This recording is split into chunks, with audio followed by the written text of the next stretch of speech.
Thank you everyone for coming. This was a long dream of mine, like doing something, finances for frum people is quite different than for the rest of the population, and I feel like it was never really addressed with our needs. We are very big in, onto the Dave Ramsey plan. I don't know, does anybody know Dave Ramsey? I've heard about it, okay. And it's baseline great, but there's a couple issues for frum families, especially when you have, like Amir said, 7 kids and $80,000 a year. It's very hard to survive and to be on the Dave Ramsey plan. So I wanted to do something with him where we address really the needs of the community, but also starting at a baseline. Like, where do we want to start in order to become financially successful? And my goal is like to become a multimillionaire, and that's why I came to the US. And so since then I have invested a lot of time to get up and make it in some way work and be on a path. So I will intro this whole thing in. Amir will talk about investments. But before we do investments, there is one step that we have to do, and that is basically getting out of debt. So here we see the average interest fees that people over a lifetime, a person, not even a family, pays is $130,000. So multiply that that's the average, with your spouse, and you can buy a nice small house, an investment property. And I broke it down, California as an example, to get the idea of the span between the lowest and the highest. It's $234,000 over a lifespan paid in interests. Iowa would be 93. So where's Pennsylvania? 115,000. So we can assume if we play with debt over a lifetime, and obviously the majority is mostly your house, that's what we pay over a lifetime per person. So before we invest, we have to basically get out of debt, because otherwise, what are we doing with it, right? Like, debt is kind of sinking us down, and we hope to get out on the other end with an investment. So people think that, they can often go into debt with a lower interest rate and then go and invest and, have that difference basically accrue as their gain.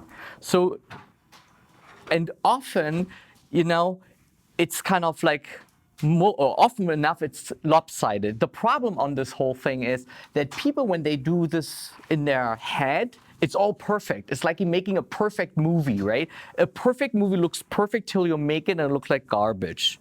And here it's the same. The one thing that when we make those math equations, what does not come into our mind is the following. It is risk. Risk of something turns in the market, something turns in your private life, or all your notes of the debt are being called in. Like it happened, to Dave Ramsey, where he started actually his whole thing. He was into real estate with millions of dollars. And then for some odd reason, the banks came and called the notes.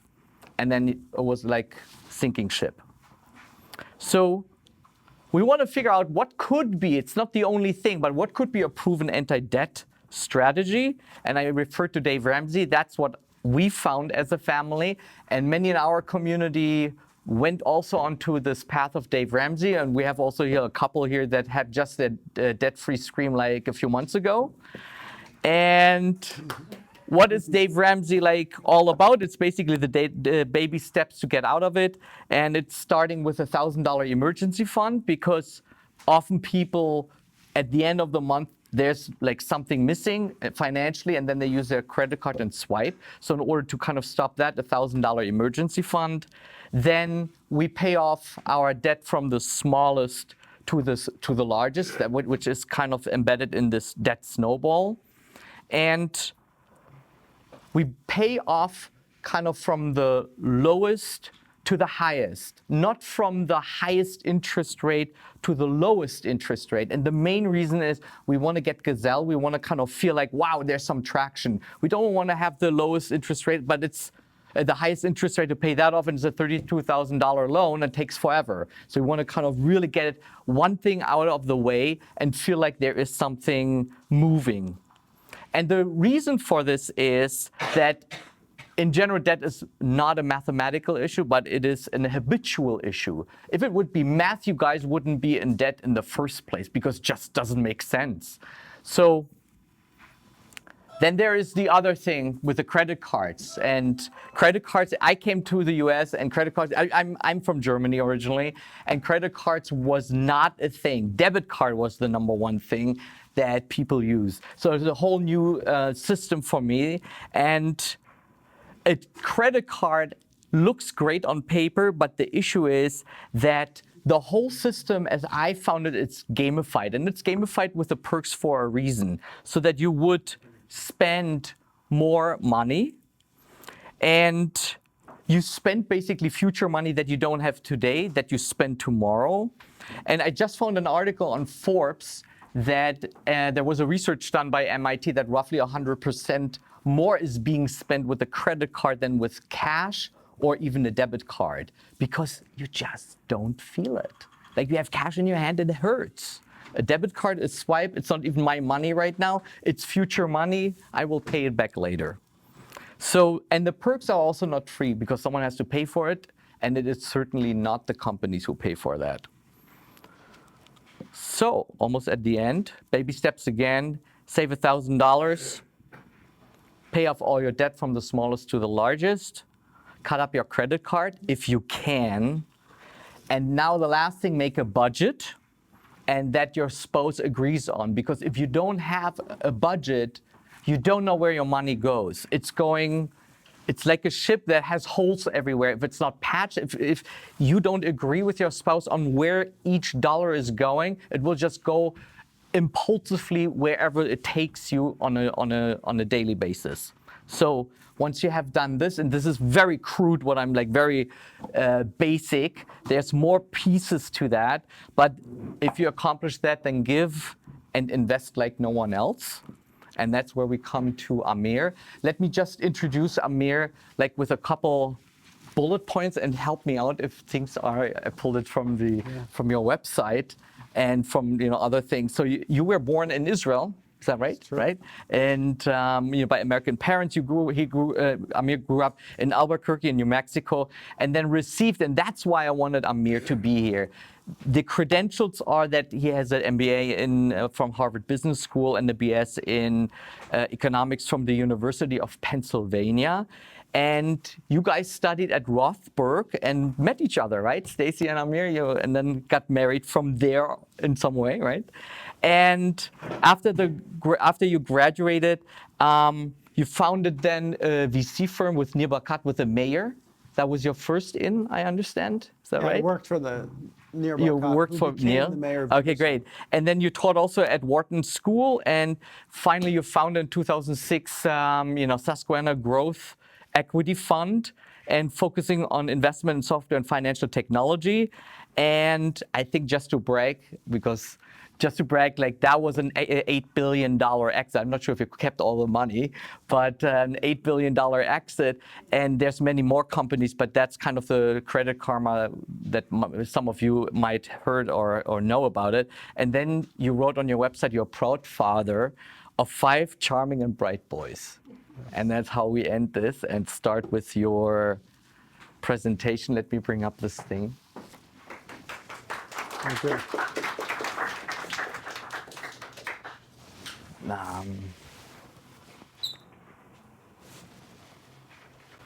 I'm covering it.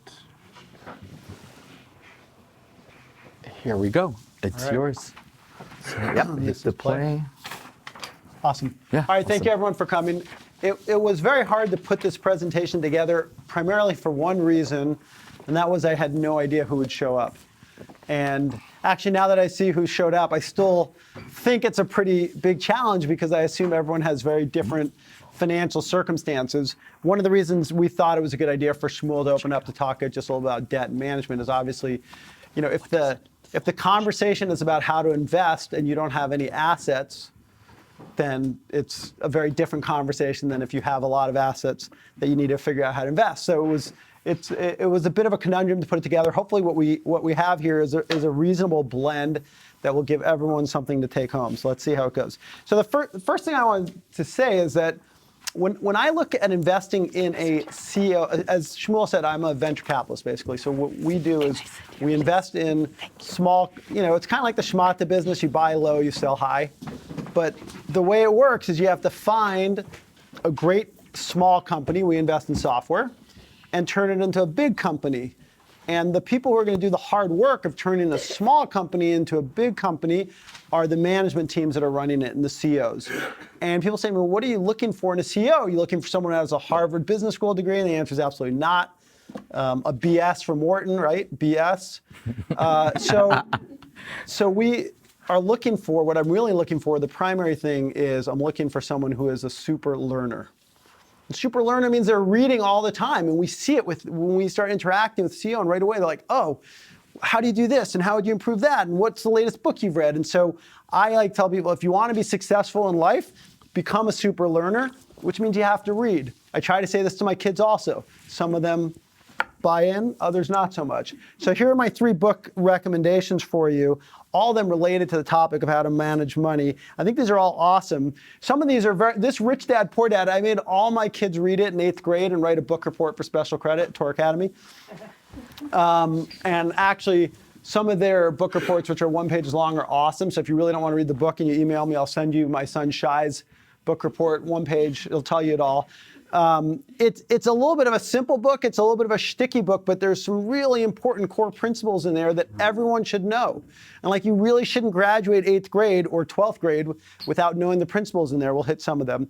And then The Millionaire Next Door is this concept, some of the stuff Shmuel was hitting on, which is, it's really weird, but when you look at your neighborhood and you're like, wow, that guy has the biggest car and the biggest house and sends his kids to Episcopal Academy, and it turns out he's totally broke because he's massively overextended. And then you discover all these people.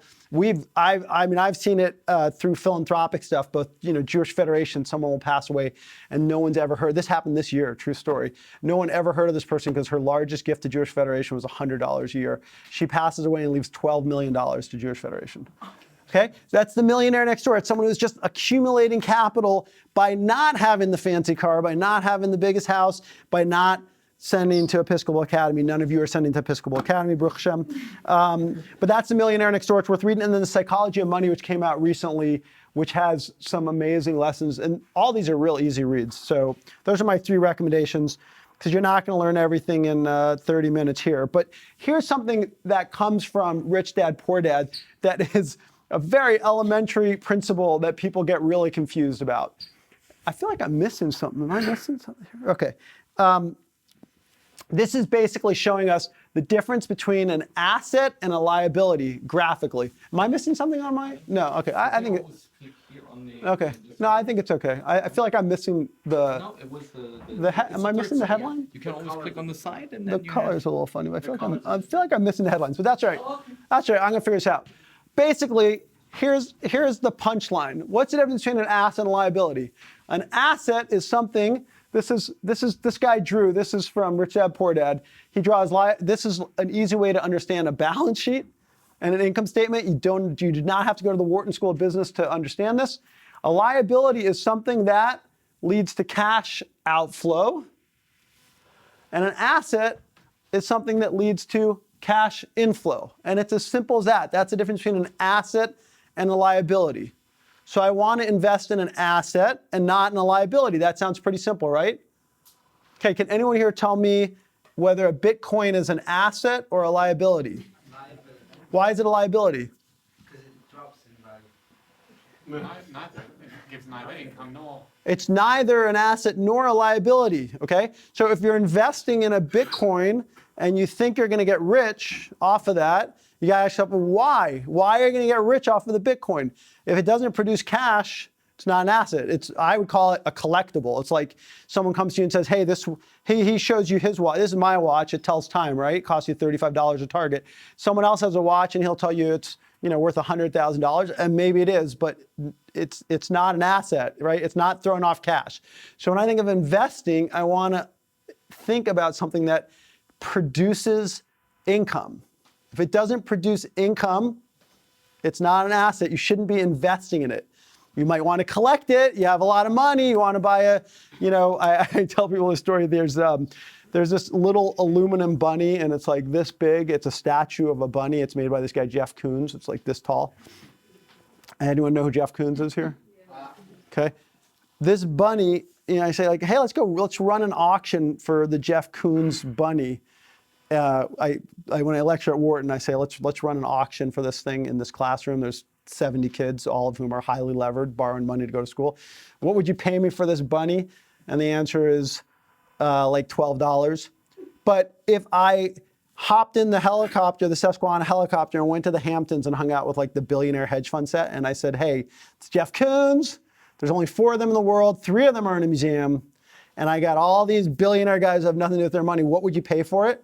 And the answer turns out to be $84 million, okay? But that's a collectible. That is not an asset. So that guy, he's got nothing to do with his money. He can buy aluminum bunnies or Rolex watches. But what I want to buy are things that generate income. And that's an asset. So we got to start with there. That's lesson number 1 in just thinking about investments. And so this is... An asset for the guy who sold it.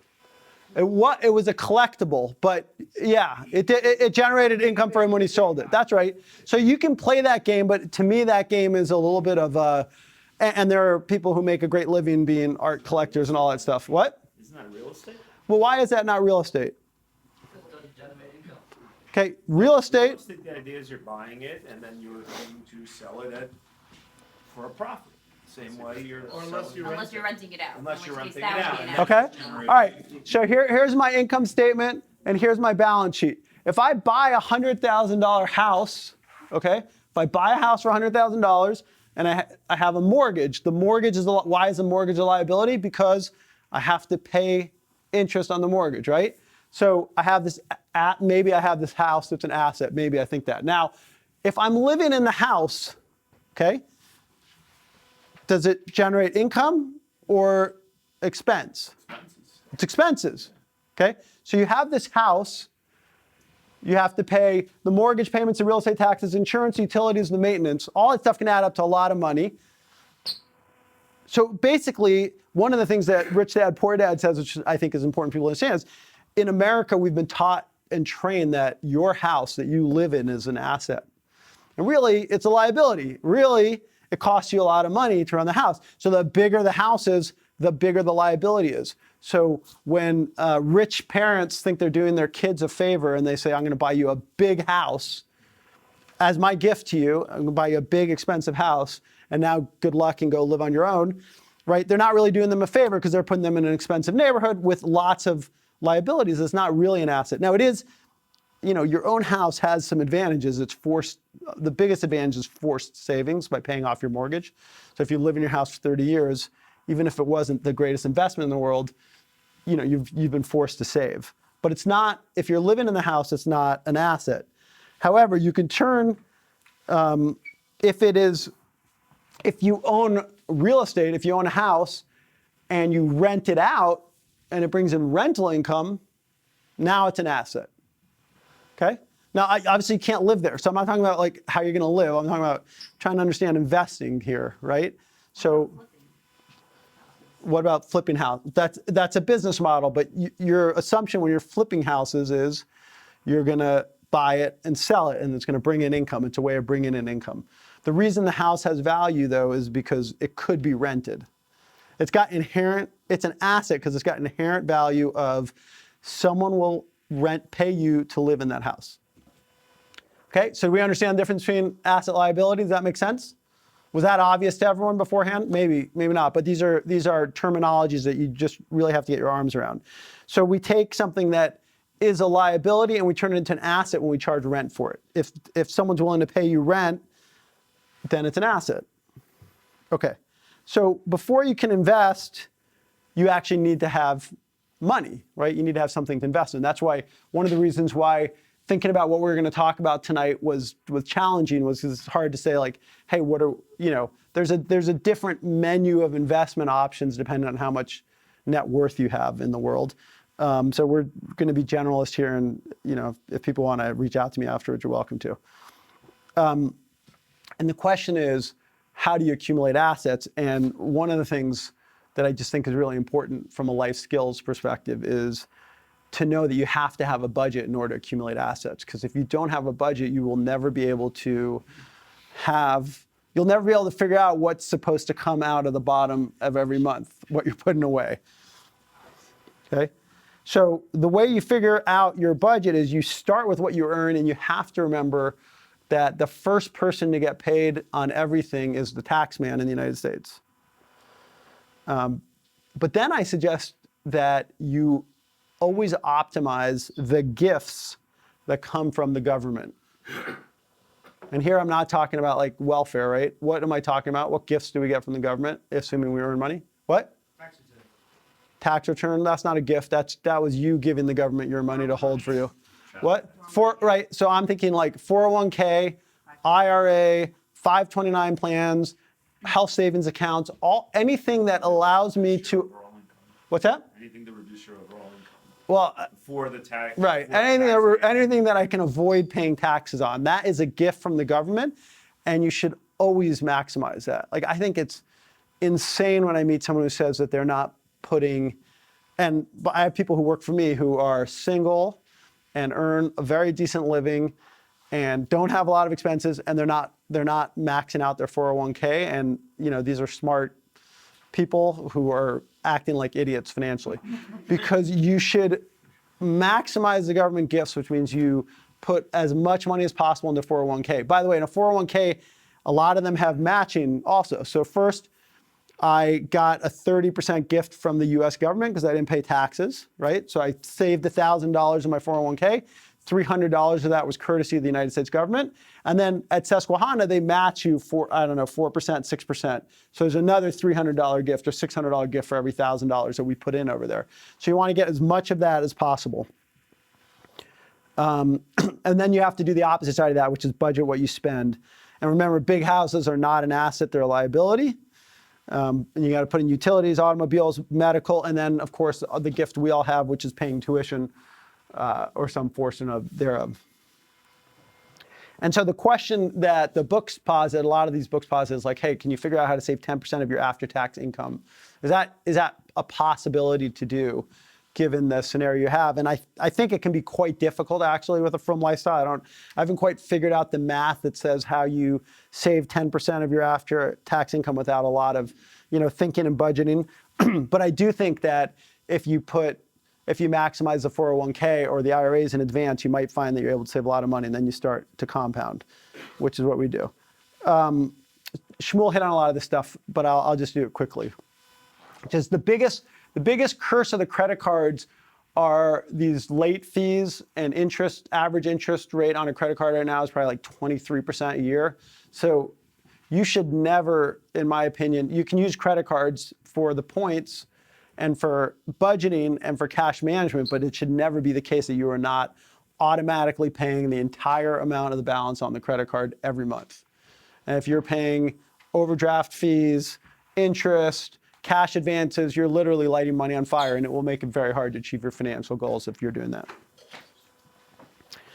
And we have this expression in our house a lot, when the kids say they need something, and we say, well, there's need and then there's want. And you got to make sure to separate out the difference between wanting something and needing something, and really focusing on what you need. Work with the schools on financial aid.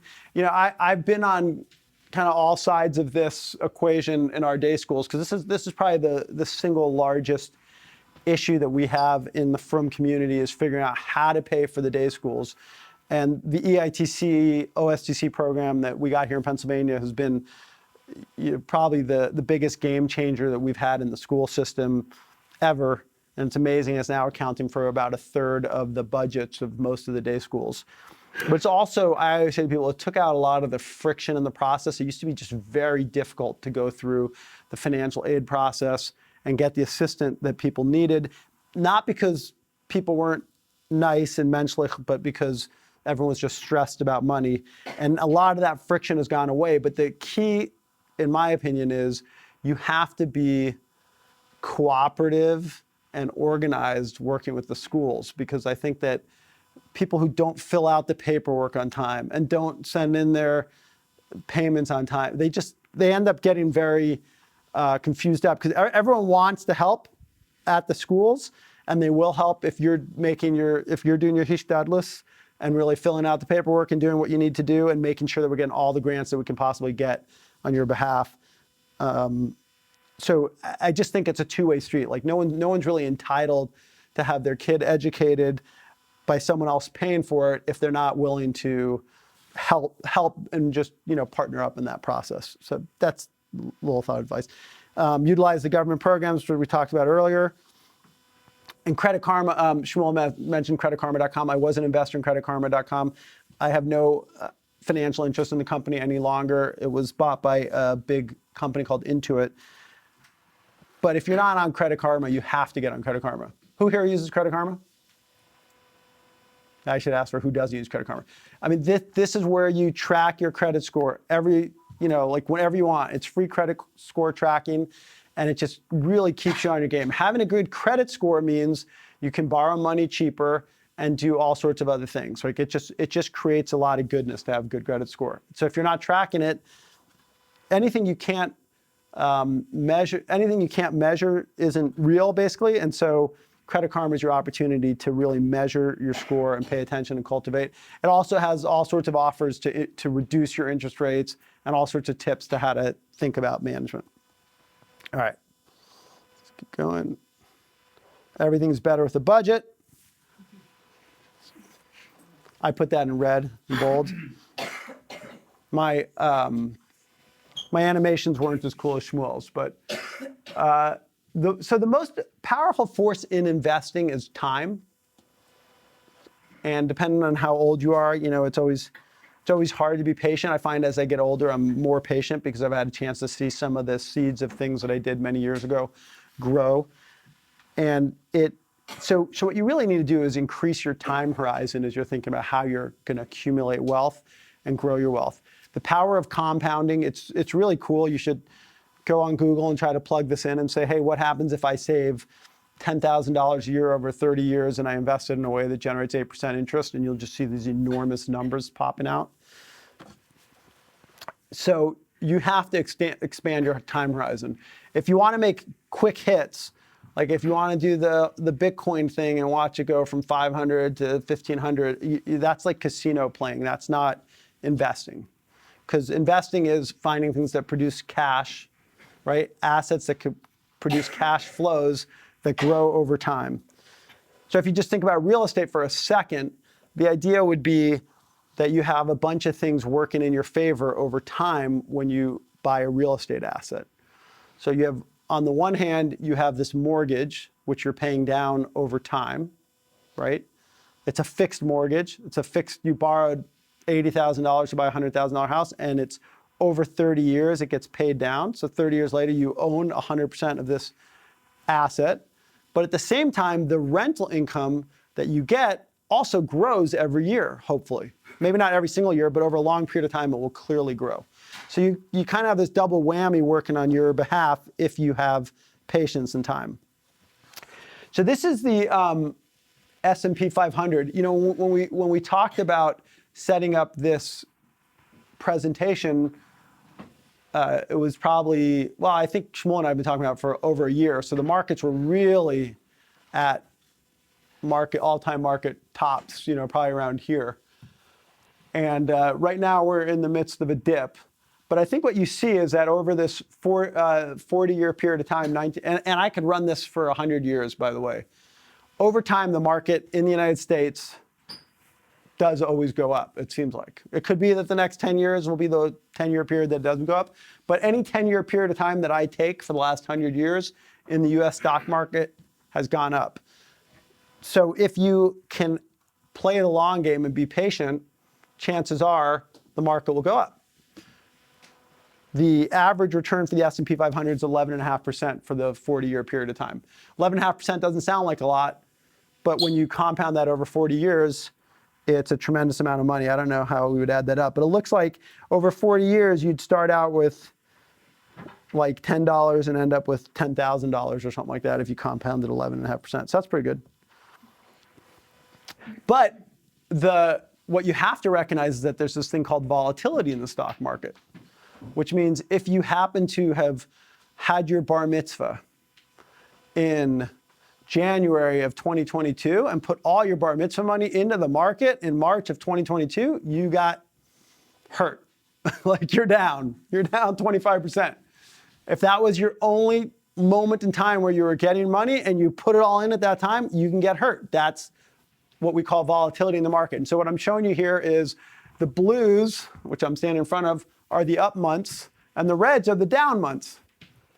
And so if you look at that from a quick blink, it looks like about half of the months are down and half the months are up. Must be more. It must be 2/3 of the months are up and 1/3 are down, if we actually did the math there. But the reward for your return, let me just put it this way, the cost of the return that you get is volatility. You have to have the stomach for volatility. You have to be able to look at your accounts in October of 2023 and see that you were down 10% from where you started in January, down 25%. You have to have the stomach for that and not get nervous and sell everything and go bury the cash under your mattress in order to get the return of the 11.5% a year that you get over 40 years if you have the patience to invest. Okay, so here are my rules of investing. KISS, keep it simple, stupid, right? Don't try to get overly complicated. If someone comes and starts talking to you about the blockchain and Ethereum and they sound really smart and you just do not understand what they're talking about, you probably shouldn't invest in it. Like, just stick with simple things that generate cash flows. Believe in the power of compounding, and you have to be patient. You have to take a very long time horizon here. You have to understand, I was trying to do absolutely astounding alliterations here. So you have to understand the treachery of transaction costs and taxes. So if you're investing in something that creates transactions all the time and forces you to pay taxes all the time, those are bad. So I'm just going to think of a comparison here. When you buy an ETF, an exchange traded fund, it's like buying a single stock. It's a stock that represents many other stocks. So if I bought an exchange traded fund that is tracking the Standard & Poor's 500, it's tracking the 500 largest stocks in the United States, but I'm buying a single stock. Let's say I buy it for $10. It just tracks those stocks and goes up when they go up and down when they go down. It is creating no transaction costs. Like, I can buy that for free and I pay no taxes on it. In contrast to that, when I buy a mutual fund, which tracks the same 500 stocks, okay, every year at the end of the year, that mutual fund looks and sees how much money it made and it sends through a tax bill to you. Okay, so I want to invest in the thing that doesn't create transaction costs, that doesn't create taxes, not the one that does. So that's something that's really important to pay attention to it. Or if someone calls you and says, hey, I've got this great, advisors do this all the time, financial advisors. I have this great mutual fund for you, and the only thing is it's got a 5% load fee. Like, they're going to charge you 5% to invest in it. Don't do it. I want as few transactions as possible. I want the transaction cost to be very, very low. I want to look on these, I want to look at the annual expense ratios and look for the lowest expense ratios for the things that closely track the market. Maximizing gifts from the government, 401k, IRA, 529, HSAs. And we're going to embrace ETFs. Those are exchange traded funds. Who here does not know what an ETF is? I know I just told you what it was, but have you heard of this before? So they're an amazing invention that came out, not more than 25 years ago. And before that, everyone was investing in mutual funds. But the advantage of these exchange traded funds is you defer the taxes. You don't pay any taxes till you sell them. And the transaction costs are incredibly low. And my goal in life is not to make my financial advisors wealthy and not to make big brokerage firms wealthy, but to focus on our assets. So my basic suggestion to people is this idea of is what we call the lazy man portfolio. And it's very simple. And you could play with this however you want. You say, I just believe in the US stock market. I don't want to deal with international. You could do that. I personally have not put any money into bonds for the last 10 years because I said, if interest rates are zero, what's the point of doing that? So I might have said instead of 20% in bonds, 20% in cash here, but now bonds are actually yielding, so you could do that. But basically, you put 60% of your portfolio into an ETF, which tracks US stocks. What I have here, what I wrote there is VTSMX, which I don't really remember what that is, but what I assume what it is Vanguard's. They're all Vanguard. I love Vanguard because the fees are really, really low. It's super easy to invest in them. But you can do Schwab, you can do Fidelity. I just want to look at the management fees and make sure, yeah. If the value of an ETF goes up, is it still tax-free? Say it again. The value, yeah. The value is it's tax-free until I sell it. Is there a difference between an ETF? But which is a big deal, right? Because if I had to pay 20% taxes, long-term capital gains every year, that 20% just disappears, right? Goes to the government. But in this case, my 20% stays there because I didn't give it to the government. It stays there in that stock, and it compounds, and that's incredibly valuable over time. So that's why I like ETFs. Yeah. Is there a difference between an ETF and an index fund? Yes, I think some of the index funds are mutual funds, and some ETFs are replicating index funds. So, but basically, my idea is I want an index fund. I either want the S&P 500 or the Russell 2000 if I want to go broader, but I want it to be in an ETF, something where I can actually buy a physical stock, have it sit in my account at Schwab or Fidelity or E-Trade, and just grow. What happens Yeah. to dividends on the stocks that the ETF is made up of? You can choose to have it reinvested or paid out to you, but they do pay dividends, and you can all the information is super easy to find in Google. You like type in and say, what are the top 5 best ETFs for S&P 500? It'll show you the yield, everything. Yeah. So I've heard of something called an Acorn app. Yeah. I don't know much about it, but I'm wondering if that's something that I don't know makes sense to utilize. I know Acorn. I know we looked at investing in the company at one point. We didn't invest in the company. And I think people really like it, but I don't know enough to answer. It's like forced small savings or something like that, right? Acorn, right? You Yeah. mentioned Acorn. Yeah. The issue with Acorn is it's a cute concept. The issue is like it tries to kind of like, oh, you pay a cup of coffee and then whatever's left, a couple cents, you put to Acorn. But that's really not enough in order Yeah. to really grow the dividends or the growth that Amir is talking about. So that's a cute thing to save on the side, but that's not real investing. Yeah. Looked into Acorn. Okay. By the way, these funds are fantastic. I have them and they're growing. Right, and they're great. They're probably down this year, but they're okay. over time. But Yeah, for a long period yeah. of time we're talking. So this is the classic lazy man portfolio: 60% U.S. stocks, 20% international, 20% bonds. I would, if you said I want to do 80% U.S. stocks, 20% international, and no bonds, that would make sense. Or now that bonds actually yield something, I want to buy 6-month Treasury bills, which are pretty easy to buy. They're yielding 4%. That all makes sense to me also. And then go get educated. You got to read. Yeah. What's the difference between like Vanguard and like Robinhood? Okay. Robinhood is a retail brokerage account. Okay, so you open up your account on Robinhood, and people pump meme stocks to you, like GameStop or whatever, and then you go gamble on Robinhood. And Vanguard is a patient, long-term, low-fee, owned by the investors, basically, who invest in it, way of doing business. So I think Robinhood's fine if you want to be a stock picker. Like it's for. ETFs with Robinhood as well. You can buy ETFs with Robinhood. It's a brokerage account. So you have a brokerage account at Robinhood, you have a brokerage account at E-Trade, Schwab. They're all kind of the same. But I don't think there's anything special about Robinhood except for the fact that it was really good for young mobile-oriented consumers. That was their shtick. Right now, I have a little bit of concern that I don't think Robinhood will go out of business because it has a lot of money, a lot of cash, but it's not as secure as Schwab or Fidelity or Vanguard. But I think it's fine. Also looked at investing in Robinhood at one point. Okay, I'm going to just conclude with and then we'll take some Q&A. It's 8:55, so maybe we'll take after I conclude this slide, we'll take 10 minutes of questions because I'm sure some of the questions that people have are other people have in their mind. But then we'll wrap at 9:05, and people want to stay around. Stay around, and we can talk.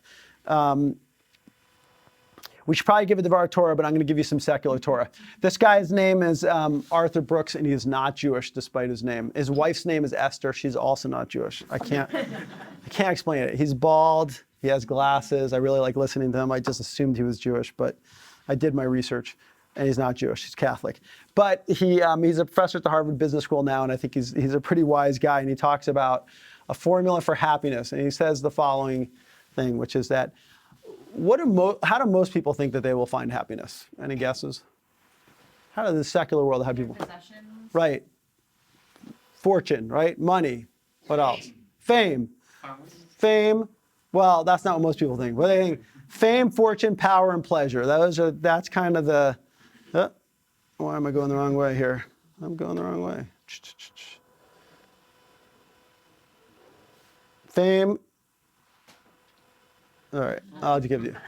Fame, fortune, power, and pleasure. And I always say to people, well, let's look at people who are anecdotally we know. I'm just going to start anecdotally, but we actually know scientifically, like they've gone out and tested this stuff, that people who chase those things and have those things actually aren't that much happier than the rest of us. In fact, I always say, well, who's the guy who had the most fame, fortune, power, and pleasure? Well, it's probably Donald Trump.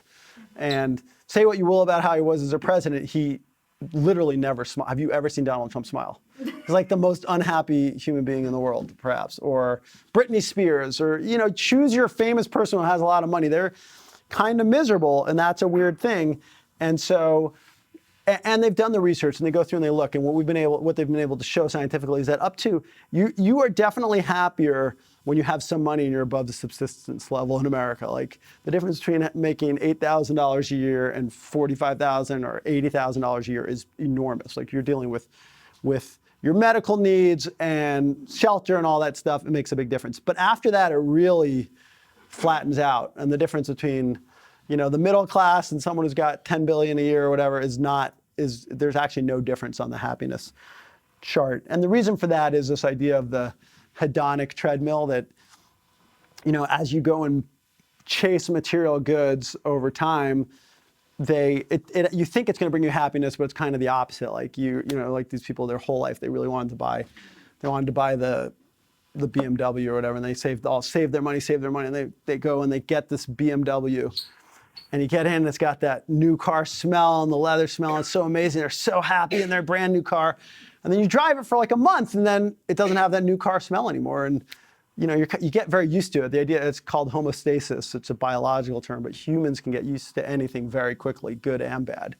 And so you get used to that BMW, and suddenly it really brings you no joy after a month. And so then you need the next car. You need the Lamborghini or whatever. And so you're constantly chasing that. That's the hedonic treadmill. And that's why if all you're doing is chasing money, it doesn't bring you happiness. So the formula that Arthur Brooks suggests, I don't think he really invented it.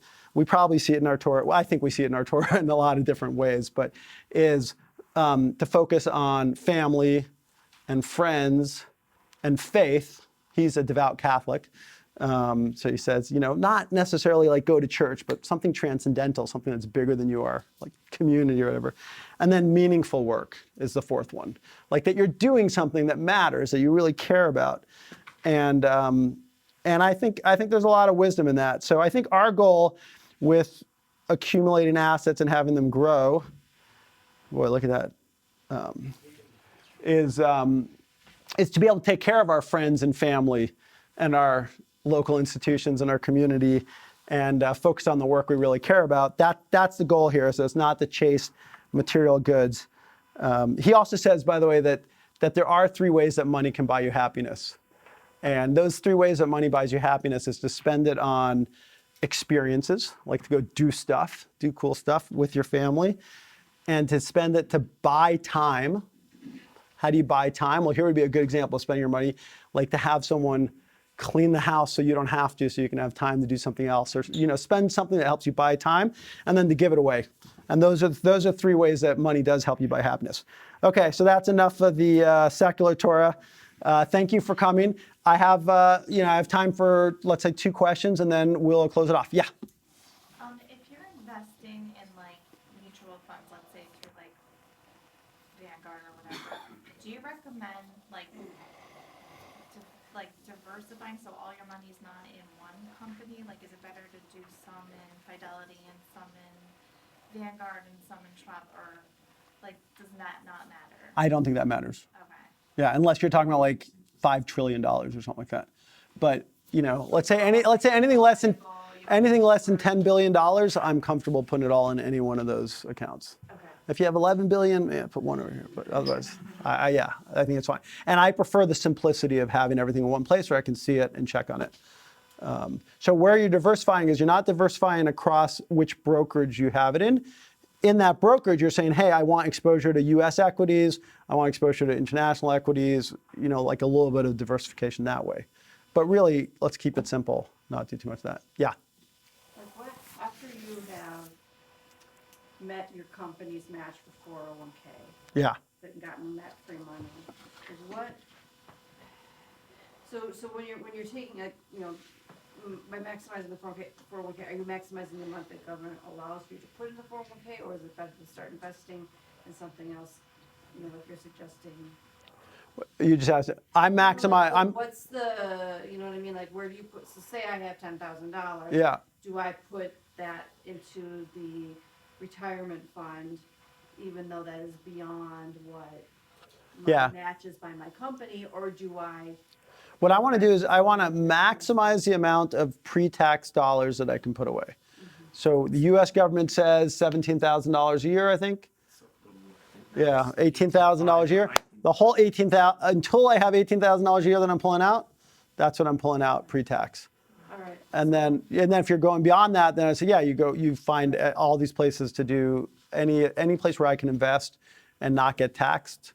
I'm happy. Now, ETF is kind of a trick way of not getting taxed until I sell it, but. So then after that amount, so say I max out the 17,000 the government Yeah. allows, what is like, an amount for it to be worth it? Like, so if I have $1,000 left afterwards, is that gonna really like? Yeah, well, I think the idea of this is you're gonna, if you don't need to spend it to live or to subsist, then yeah, you're gonna put in a separate account at Schwab, Fidelity, Vanguard, anywhere, Whatever's left. and start investing that. Yeah, because it's gonna add up to a lot of money. All right, I'm gonna take one more and then we'll wrap. I've heard a different perspective also around, you look to the things that are like Roth, where they already tax in case taxes go up over time. Yeah. So what's the balance between which kind of direction? do you Yeah, I'm a believer in the power of compounding wealth, right? And believer in a long period of time. Therefore, I want the money now to let it grow and compound. Now in the Roth account, I'm going to have to pay the U.S. government first. So you got to go look at your tax. I mean, if you say, hey, I don't really pay that much taxes, then maybe the Roth is better because you're like, oh, I'm going to be rich later and I'm poor now. So I don't pay a lot of taxes now. I'll put it in Roth and, maybe idiosyncratically that makes more sense. But for the most part, I'd rather save the money today and let it compound. Okay, I can actually take one more question to hit 9:05. So I saw someone in the back. Yeah. You answered my question. Okay, wow. All right, go ahead. All the way from Jersey. She came all the way from Jersey. Go ahead. Jersey. Do you have an opinion about financial advisors and if and when you should use them? Any financial advisors in here? I think the issue is it's an agency issue. Agency means you got to understand incentives and how people are getting paid. And oftentimes, most advisors, the way they're set up is not in a way that's beneficial for us as consumers. So they make me so what's the advantage of an advisor? The advantage of an advisor is the market's down 20% and you call him, and if he's good, he says, oh, don't worry about it. Like the market over the next 80 years will, in 10 years from now, the market will be up. So don't sell, So you're paying a lot of money for advice that maybe you'd know if you read the 3 books. And so I, in general, believe in the low fee options, which are Vanguard, Schwab, Fidelity, do it myself. Yeah. I was going to dovetail our question. Yeah. Is there a threshold at which point you feel like an individual can't manage their own money? Like, is there? Yes. Yeah, is there a certain point where it's More beneficial. more beneficial because the implications are, Maybe. Yeah. Yeah, I mean, I think especially like doctors and dentists, they're not necessarily financially astute and they make a lot of money. You know, but get, Done to some of yeah, I know. I did that on purpose, just for the record. I did it on purpose. No, but I think you get as educated as you can. My experience with financial advisors, and I've worked with some of the kind of the highest level folks, is they don't, no one really knows, like no one knows what the market's going to do this year. None of us knew. It doesn't matter. I work with, you know, the titans of industry and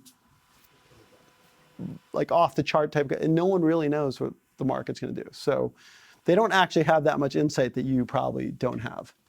So sometimes financial advisors get you access to things that you can't access yourself. If you said, hey, I really want to invest in real estate and I don't have time to do it myself, and so I want access to it. So that's when an advisor gets you some of that stuff. But I tread cautiously with advisors. I really want to understand how they're getting paid. And I kind of want it to be, I want to know they don't get any transactional fees. They don't get paid for selling me life insurance. Like one of the things I don't like life insurance that's where people are selling you, not term life insurance. I think everyone should have term life insurance to protect your families. But you know, the cheapest kind of life insurance you can get at dollar amounts if you could. But I don't like this stuff where they're putting it in and they're charging you fees and they're explaining to you all these tax benefits that none of us can understand. Like those are usually bad. And so you say, why are they pushing this on me? It's because they get paid a lot of money to push that stuff on you. So I'm wary of advisors, financial advisors, but I also recognize, not everyone's educated in what we're on this is complicated and there's a lot of stuff. And so I say, keep it simple, focus on the lazy man portfolio. And in general, my feeling on investing assets is it's US stock markets, number one, and then maybe real estate if you have time to deal with real estate, maybe. So that's it. Okay, so we'll wrap so we don't keep people who don't want to leave, but I'm here and hanging out. All right? Okay, so thank you for coming. I wanted to say one more. Thank you. One last thing about the advisor. This is exactly why we're doing this. I figured that there are, for happiness, you alluded to that. It's the faith, it's the family, it's your health, but it's also the money. And you should not give that away to other people because they have other incentives than your own interests. Like an advisor wants to pay, sell you something so that he has a good fee, right? So I think you are the most advocate of yourself, and therefore that's why we do this kind of class here. And hopefully you guys go on, and the best I hope for you can take out of is read and educate yourself and make really the decisions with yourself and with your friends who have your best interest in. So thank you for coming, and it's a blast that we have such a crowd. So now we enjoy food, drinks, and we can hang out whenever we decide. Thank you.